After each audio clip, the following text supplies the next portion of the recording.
All right, so February is American Heart Month, so we are taking action today to kind of keep you healthy and to explain some things.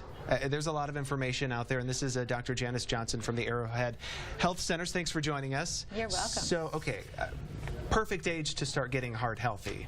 I would imagine probably young. Yes, yes. Well, unfortunately, we can't pick our parents. So, you know, as soon as you are aware, as young as you can, it's always the best thing to be aware of how to be healthy with your heart. Does that play a role? Is it's hereditary, or if your parents have it, you're more likely to have it?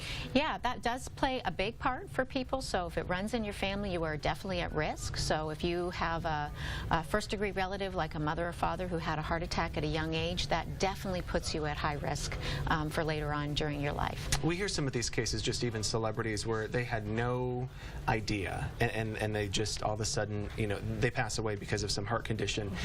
Do you think most of those cases, did they have signs and they just ignored them, or is that just the case sometimes where you just don't know? Yeah, sometimes you actually don't know. So heart disease due to blockages is typically related to high blood pressure, high cholesterol, diabetes, being overweight, not exercising enough, those kind of risk factors. But there also can be what we call congenital heart risks, and that's when you hear about athletes that might have had a sudden cardiac event that took their life. And you said that it's never too late to actually make a difference. Absolutely not. So, you know, if you're a smoker, that's probably one of the biggest impacts that you can take control.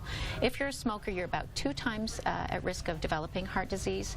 A year after quitting smoking, that risk goes just down to 1 times, and about 5 years afterwards, your risk is about the same as a non-smoker. Really? Yeah.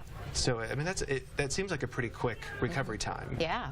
So what if you're not a smoker? How long do you see that kind of reverse or correct itself? Well, you know, you can see huge improvements with people with their blood pressure, with controlling cholesterol, with controlling diabetes. You can certainly see that within a year or so after really making some big improvements. So what is the biggest mistake that you see these patients? They come in, what do you see them do? They're just like, that's the most common thing that everybody does, or the common myth? Yeah, I think that people think, well, it's too late for me. It's too hard for me. You know, I'm 50 pounds overweight, I'm 100 pounds overweight, I'm never going to get there.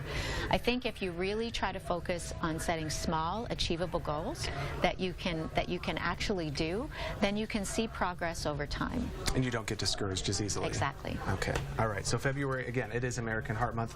Dr. Johnston, thank you so much for joining us. You're welcome.